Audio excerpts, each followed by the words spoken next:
Assalamualaikum warahmatullahi wabarakatuh. Yang terhormat Bapak Dr. Insinyur Sugeng Prayetno, SH, SE, MM, selaku pembimbing dosen mata kuliah Pendidikan Etika Bisnis. Saya bernama Aliatul Jamaliyah, kelas manajemen pagi, ingin mempresentasikan materi yang berjudul Etika Bisnis dan Teori Etika Bisnis. Definisi etika. Etika berasal dari kata Yunani ethos yang dalam berbentuk jamak. Ta eta berarti adat, istiadat atau kebiasaan. Perpanjangan dari adat membangun suatu aturan yang kuat di masyarakat, yaitu bagaimana setiap tindak dan tanduk mengikuti aturan-aturan, dan aturan tersebut ternyata telah membentuk moral masyarakat dalam menghargai adat istiadat yang berlaku. Definisi etika bisnis. Etika bisnis adalah aturan-aturan yang menegaskan suatu bisnis boleh bertindak dan tidak boleh bertindak, di mana aturan-aturan tersebut dapat bersumber dari aturan tertulis maupun aturan tidak tertulis. Dan jika seorang bisnis melanggar aturan-aturan tersebut, maka sanksi akan diterima, di mana sanksi tersebut dapat berbentuk langsung maupun tidak langsung. Etika bisnis dan tata cara kehidupan manusia. Manusia memiliki sifat yang cenderung tidak penuh merasa puas, tetapi apa yang diperoleh sehingga ia selalu merasa kurang dan terus mencari. Bentuk kegiatan ini sebagai pencarian manusia atau mengubah yang dimiliki, terutama mengubah nasib hidup. Namun etika yang berlaku di tempat di mana bisnis tersebut berada harus dipatuhi, terutama jika bisnis tersebut ingin tetap mempertahankan aktivitasnya. Ruang lingkup ilmu etika bisnis. Adapun ruang lingkup yang menjadi pembahasan dalam bidang ilmu ekonomi bisnis saat ini adalah A. Tindakan dan keputusan perusahaan yang dilihat dari segi etika bisnis. B. Kondisi-kondisi suatu perusahaan yang dianggap melanggar ketentuan etika bisnis, sanksi-sanksi yang akan diterima akibat perbuatan tersebut. C. Untuk yang dipergunakan oleh suatu perusahaan dalam bidang etika bisnis. D.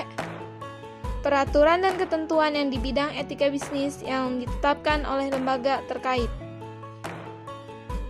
Teori, etika, dan perkembangan bisnis. Moralitas adalah istilah yang dipakai untuk mencakup praktik dan kegiatan yang membedakan apa yang baik dan apa yang buruk. Aturan-aturan yang mengendalikan kegiatan itu dan nilai-nilai yang tersimbol di dalamnya yang dipelihara atau dijadikan sasaran oleh kegiatan dan praktik tersebut.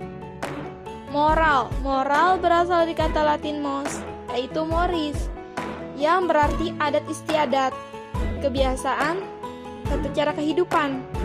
Tingkah laku dikatakan bermoral apabila tingkah laku itu sesuai dengan nilai-nilai moral yang berlaku dalam suatu kelompok sosial. Hubungan moralitas. Dalam moralitas, seseorang dalam menjalankan pekerjaan sangat memperhatikan aturan-aturan yang berlaku, menghindari perbuatan yang tidak boleh dilakukan karena melanggar prinsip moralitas pada dirinya sendiri. Prinsip moralitas yang dimiliki oleh seorang akan terus ditetapkan sejauh yang bersangkutan mampu untuk mempertahankan prinsip moralitas tersebut. Ketika ada peluang melakukan kejahatan dan kejahatan tersebut sulit diketahui orang lain, moral bertindak sebagai pengontrol atau tameng yang membuat seseorang berpikir 2 kali atau lebih untuk melakukannya. Kepemikiran moral adalah moral yang sesuai dengan seseorang dalam mempengaruhi kehidupan. Penyebab pergeseran moralitas di masyarakat. Era keterbukaan informasi memiliki 2 sisi positif karena mengacu pengembangan negatif apabila informasi bisa berdampak buruk atau memiliki efek negatif. Informasi harus difilter atau disaring dengan menggunakan moralitas. Contohnya, bisnis media harus menyaring informasi dan mempertimbangkan efek sebelum diberitakannya atau disiarkannya. Bisnis yang baik mengedepankan etika dan menjunjung nilai moral. Bisnis adalah agent of development. Moralitas dan bisnis. Moralitas dan bisnis. Dalam konsep moralitas, seorang dalam menjalankan pekerjaan sangat memperhatikan aturan-aturan yang berlaku dan menghindari setiap perbuatan yang tidak boleh dilakukan karena melanggar prinsip moralitas pada dirinya sendiri. Prinsip moralitas yang dimiliki oleh seorang harus ditetapkan sejauh yang bersangkutan mampu untuk mempertahankan prinsip moralitas tersebut. Ketika ada peluang melakukan kejahatan dan kejahatan tersebut sulit untuk diketahui oleh orang lain, moral bertindak sebagai pengontrol atau tameng yang membuat seseorang berpikir 2 kali atau lebih untuk melakukannya. Kepemikiran moral adalah moral bagi seorang dalam mempengaruhi kehidupan. Pelanggaran etika sering terjadi di saat moral tidak langsung berfungsi secara utuh, dan menerosotnya moral terjadi di saat kebanggaan pada prinsip-prinsip moral diabaikan. Karakter seseorang dalam berbisnis. Karakter seseorang dalam berbisnis bisa dibagi menjadi 2 tipe. 1. Tipe pertama, karakter positif, menghindari perbuatan curang dan mengendapkan nilai-nilai moral yang tinggi dalam berbisnis. Tipe yang kedua, karakter negatif.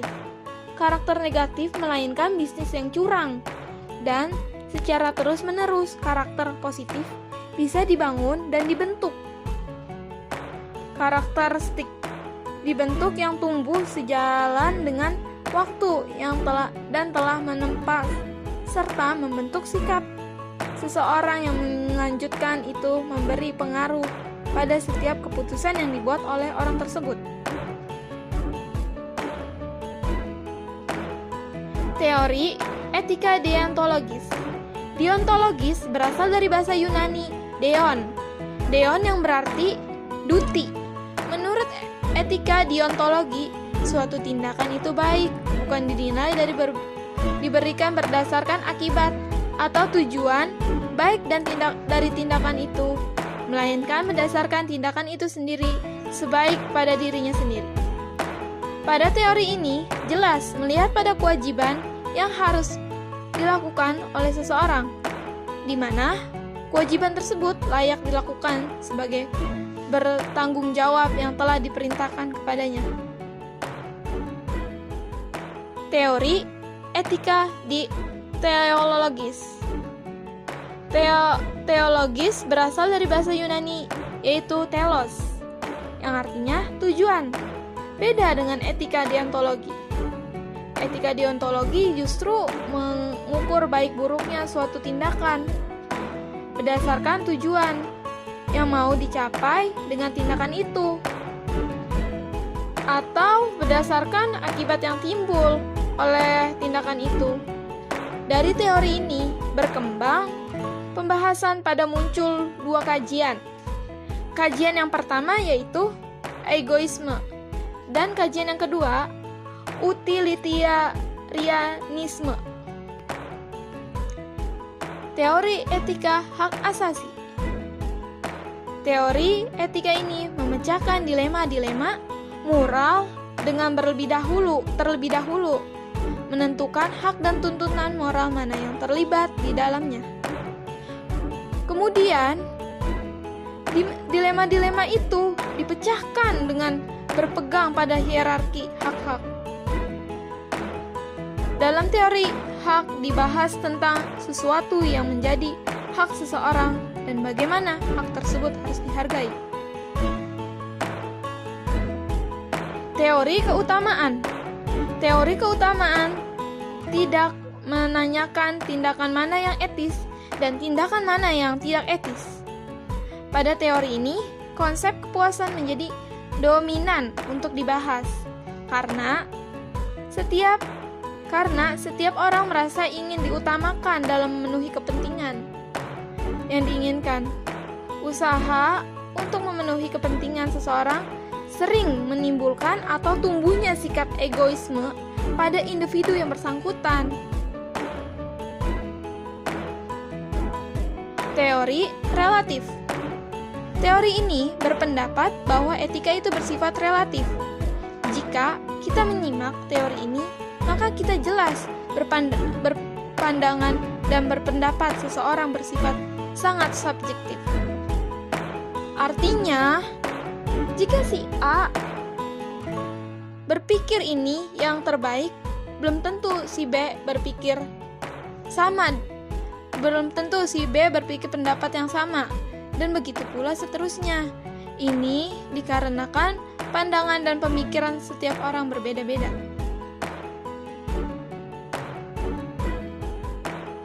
Etika dan agama. Agama dianggap sebagai dasar pijak bagi setiap umat dalam menjalani kehidupan. Tanpa agama, seseorang tidak memiliki landasan dan pemikiran, apalagi bagi negara Indonesia yang merupakan negara yang berdasarkan dirinya pada kepercayaan kepada Tuhan. Ini sebagaimana terkandung pada sila pertama dari Pancasila, yaitu ketuhanan yang Maha Esa. Pancasila bagi bangsa Indonesia telah menjadi falsafah yang harus dipahami dan dimengerti serta dihayati. Ada hubungan erat antara agama dan filsafat. Begitu pula sebaliknya. Sering pandangan-pandangan filsafat bersendikan pada nilai-nilai agama. Sehingga banyak karya filsafat jika ditilik secara dalam berdasarkan pandangan diri nilai-nilai agama. Ada 4 persamaan dalam fundamental filsafat etika semua agama, yaitu A. Semua agama mengakui bahwa umat manusia memiliki tujuan tertinggi selain tujuan tertinggi hidup di dunia. Seperti Hindu menyebutnya moksa, Buddha menyebutnya nirwa, dan Islam menyebutnya akhirat, dan Kristen menyebutnya surga. Apapun sebutannya berarti semuanya mengakui adanya eksistensi non-duniawi yang menjadi tujuan akhir umat manusia. B. Semua agama mengakui adanya Tuhan, dan semua agama mengakui adanya kekuatan tak terbatas yang mengatur alam raya ini. Etika. C.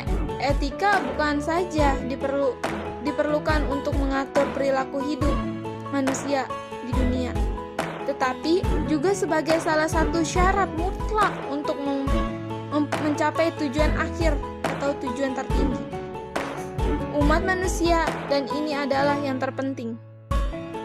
D. Semua agama mempunyai ajaran moral atau etika yang bersumber dari kitab suci masing-masing.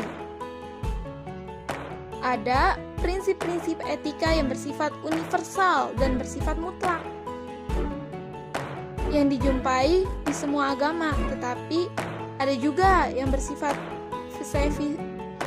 spesifik atau berbeda dan hanya ada pada agama tertentu saja. Demikian presentasi dari saya. Mohon maaf apabila ada kekurangan penjelasan dari saya. Wabillahi taufik walhidayah. Wassalamualaikum warahmatullahi wabarakatuh.